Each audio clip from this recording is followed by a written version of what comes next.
without fear or favor, because we have launched for 12 months Operation Valumkoti to ensure that criminality doesn't persist. Thank you, MEC. Thank you.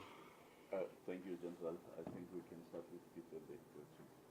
Thank you so much. General, on the issue of ARVs, please talk us through as to what is it that we're going to do with regard to verifying how many need ARVs, because obviously it's not going to be that everyone down there. Just talk us through in verifying as to how are we going to do, because the notice we received, we saw the notice. It's just one sentence saying that they are pleading for ARVs, and I'm not sure how, according to the Health Act, so that tomorrow we don't just dish out ARVs, and then people on the surface also have a route to follow in getting ARVs from the clinic, so that they don't use this to say that, but minors, legal minors down there were giving ARVs, and then there was no verification, and then ARVs were just sent underground. Thank you very much, Ndate Mulemani. There are health protocols that requires to be followed. I said in a multidisciplinary you will have directives and mandates per department. As you are rightfully saying, you will not want to just send ARV without knowing. The MEC said to us earlier, part of the rollout of the plan is to identify what the needs are, how many people, because as of now, we haven't sent authorities underground. How many, it's still a mystery for us as authority, which will be clarified and determined by the team that will go out after those safety precautions have been undertaken. Necessary and correct and relevant machinery has been sent down underground. Therefore, all other protocols of emergency issues that needs to be sent as outlined by the court order will then follow. Thank you. Thank you, General. You had a follow-up, okay. Just a point of clarity on a couple of things. You mentioned the cost implication. Who's going to bear the costs? Is it government, local governments that's bearing the cost, or would it be the former mine owners that are going to be responsible for whatever equipment is procured in order to fulfill this operation? The second would be, you mentioned again the issue of machinery being sent down. The specifics, please, MEC. Are we talking about, and in my mind, when you say machinery, I assume you already have something in mind. Does that mean this is a lift that's going down to fetch them, or a machine that's going to scope out what the geology looks like down there, what the mine currently looks like, just exactly what that machinery that you keep making mention of is going to do? Refilo asked a question about whether you've identified the rest in the value chain. This is only one part of the value chain, and I suppose that might be for SAPS. The rest of the value chain, how far are you with holding those accountable as well? And then a last one again on who will be sent down to verify the numbers. You said you want to send people down to verify the exact number, whether it's 4.5. Who's going to be sent down? Thank you. No, thank you. Yeah, firstly, no one is going to be sent down. But we have a plan, but we don't want to get to finer details of the plan. Remember, at the top of everything, we are rescuing criminals. We are rescuing serious criminals, hardcore criminals. We are rescuing serious people that have committed serious crimes before. It's not like people they don't know that we are dealing with zamazamas. People that have raped people before, have got evidence to that effect. People that have murdered people before. So we are rescuing criminals here. So we are very careful and tactical also how we are going about this issue, because even the plan that we have to communicate to the public, because we are accountable to the public. We need also to be mindful of the fact that we are dealing with the people that can also intercept our plan and make sure that it does not materialize at the end of the day. Those are the realities that are there.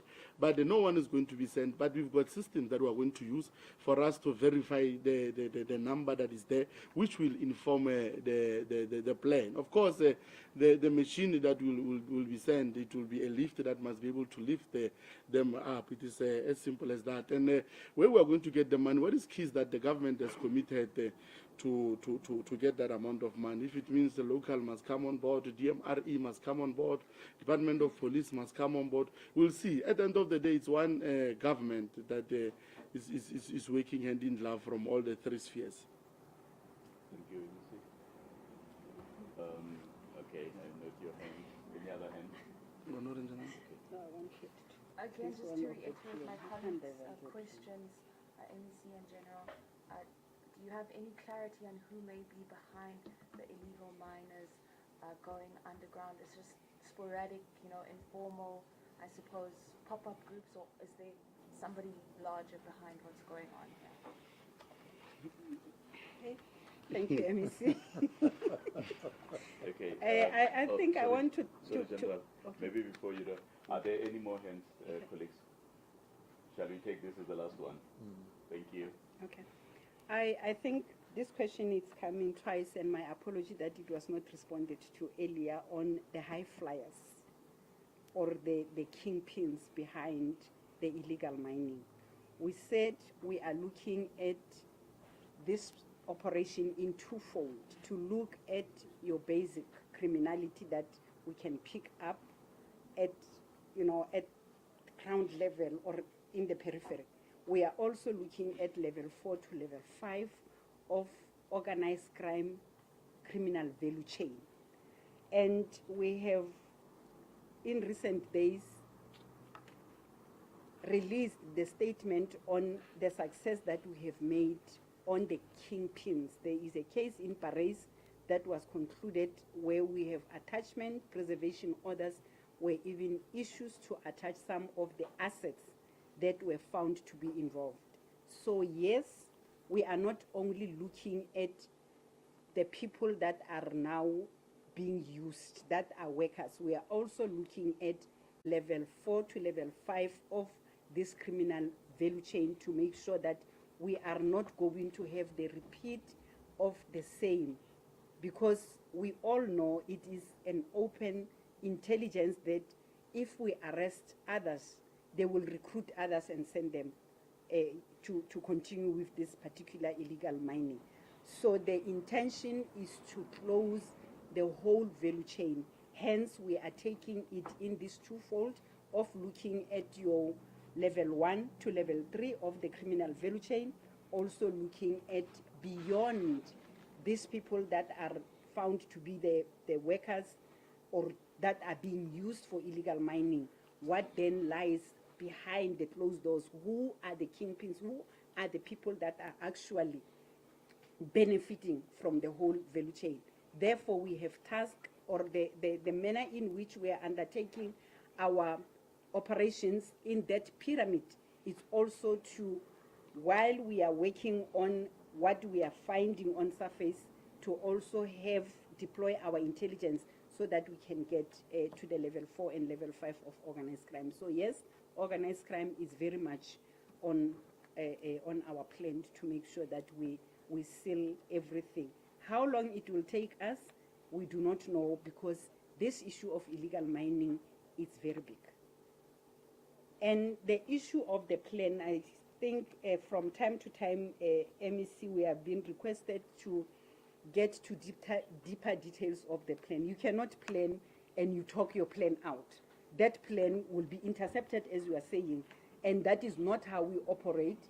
The plan is there for us to implement, and I think the comfort that must be there to our society, even to the journalists, is that there is a plan that we are working on that will be rolled out. But coming and putting your plan on the, everybody reading the plan, how the plan will work, it means you have not planned at all. because it will land into the wrong hands and it will defeat the purpose that we want to achieve in this plan. So we can only give the plan on the issues that we can provide, but the deeper details of the plan is what needs to be implemented by the authorities. Thank you, MEC. Thank you. Thank you, General. You.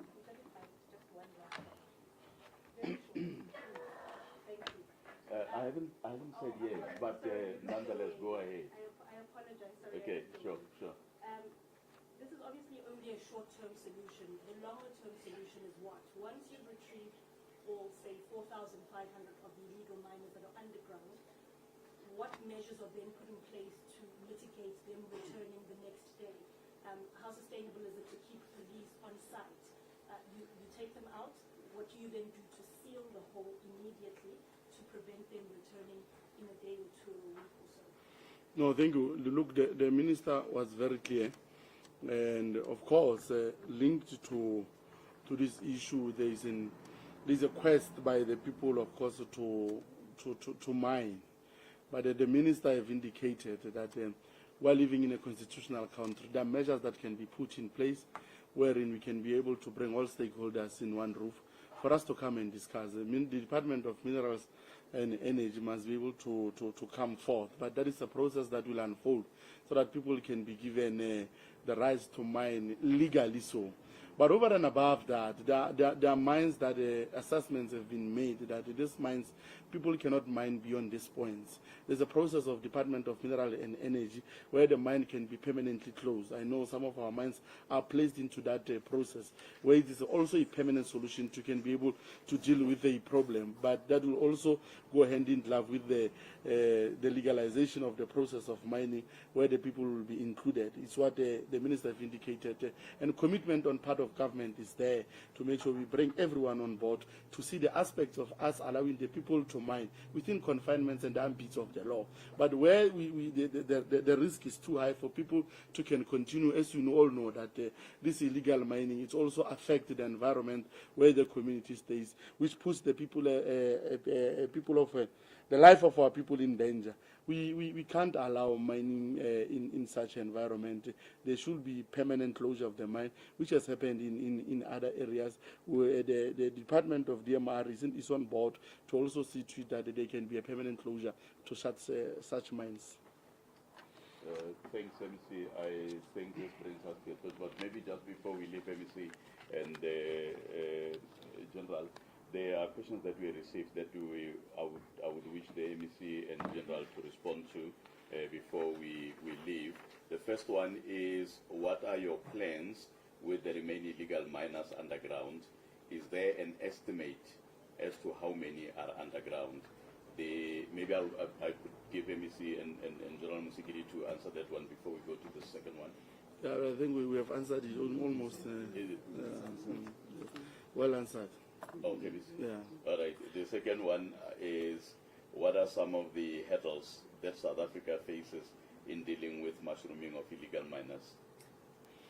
Yeah, I think I've also answered it right now.